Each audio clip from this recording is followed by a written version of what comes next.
One of the most interesting comebacks that we've seen in 2024 is Peloton. Over just the last 2 months or so, the stock is up about 70%. And a huge reason for that is we know a little bit more what Peloton is going to look like in the future. I think there's a clear strategy, despite the fact that we don't have a clear leadership team from Peloton quite yet. Barry McCarthy, who took over kind of at the depths of Peloton, the strategies that he was implementing didn't quite work out, going to more of a subscription-based app product. But Peloton has really started to lean on being that premium at-home fitness company. They want to now make money on their hardware, which they haven't really done since the pandemic, and continue to grow the software business, the subscription business. So I want to go through the trends that we've seen at Peloton and why investors are starting to get increasingly excited about this stock. We're not out of the woods yet for Peloton. There's still a lot of risk. There is debt on the balance sheet, but we're at least at a much better foundational level than we were about 6 months or a year ago for Peloton. So that's what I'm going to dig into today. My name is Travis Hoium. Thanks for watching Asymmetric Investing. Please subscribe here on YouTube for all my content. And thanks to this video sponsor, The Motley Fool. If you go to fool.com/ASYM, they'll give you your top 10 stocks to buy right now. So let's look at what has changed at Peloton in the last year, just based on the numbers. These are the operating metrics that Peloton gives each quarter, and this is from the fourth quarter of fiscal year 2024. This is actually the second quarter of the calendar year. So this is what came out in August and got investors all excited.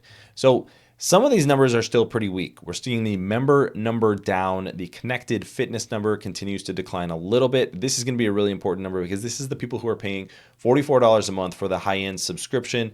Very, very sticky business, meaning that churn is very, very low.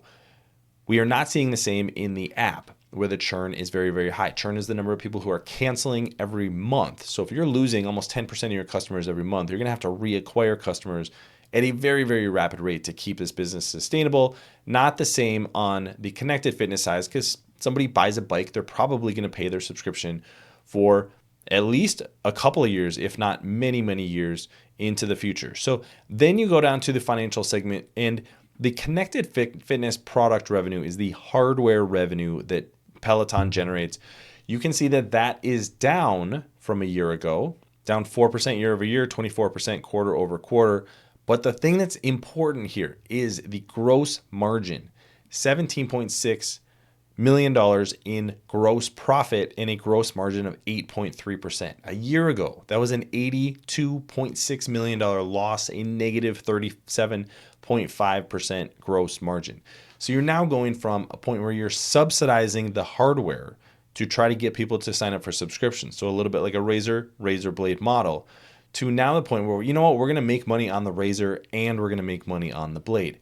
Because this subscription revenue, this is actually still increasing. 2% increase year over year, down slightly quarter over quarter. Now the margin number is not going to change quite as much because this was profitable all along, but a 4% increase in gross profit to $294.4 million, 72.4% subscription contribution margin. That's how you get from a 31.3% gross profit margin to a 48.5% gross profit margin. That's what you want to see from Peloton, is that they're pushing that gross profit higher.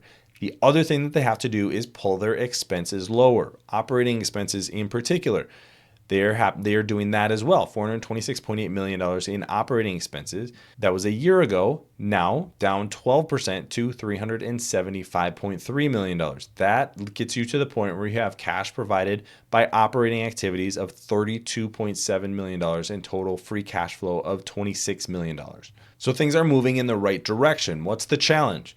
This number right here is the thing that just makes me a little bit worried about Peloton. $950 million in debt. That is going to be an overhang for the company because it's going to be an expense that they're going to have to either refinance eventually or do something like sell stock to pay down debt. So it just gives you a little bit less flexibility in your business when you have that kind of financial overhang from that much debt. But they're at least now at the point where free cash flow positive, operating cash flow positive. That means that the debt isn't going to bankrupt you. And if we have a strategy that Peloton can continue to execute and grow and eventually start growing the top line, now you have a business that could potentially increase in value tremendously from the lows that it's at recently. Thanks to our friends at The Motley Fool for sponsoring this video. Visit fool.com/ASYM for the top 10 stocks to buy right now. So even just moving in that direction where you're selling hardware at a bit of a profit, you're growing your subscription revenue a little bit quarter over quarter. I think there's room to raise those prices for subscriptions just a little bit. $44 a month does not even compare to what you would pay for most gyms. And with Peloton, you get all kinds of different content. I think it's now 18 or 20 different modalities, as they call them. So great value that you're getting from a Peloton subscription. Now what the company has to do is figure out what the long-term strategy is. And this is where not having a clear CEO direction could be a real overhang for Peloton, because we need to know exactly what that strategy looks like in the future. Do we get Peloton moving into more commercial locations? So hotels, Airbnbs, businesses that have gyms. I think it would make a lot of sense to have things like a bike and a treadmill that are hooked up to digital content that Peloton is providing. That's something that they've tried to do a little bit, but definitely a huge opportunity for potential growth. Some of their other partnerships have not gone nearly as well, or at least haven't really moved the needle. One thing that I would like to see Peloton do is leverage its position as a content provider to other companies that are making hardware. Say, you know what, we're going to take the high-end hardware side of the business and we're going to charge for that. We're going to charge a premium price.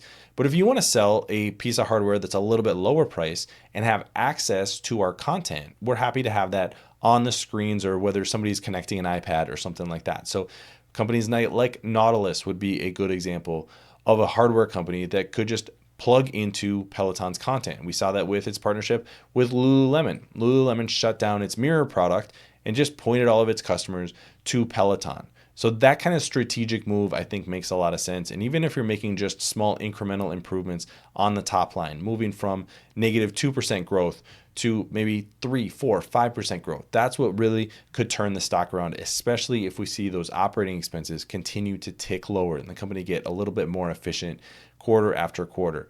But those are the big things outstanding to me as we get to the next quarter, which will be the fiscal first quarter for Peloton. I want to see what that long-term direction is.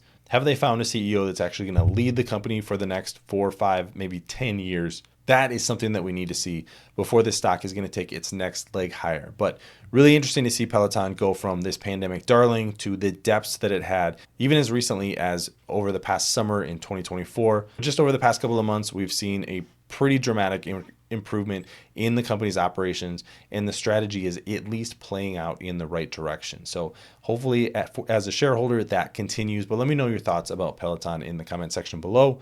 Don't forget to subscribe to Asymmetric Investing. Thanks for watching, everybody. See you here next time.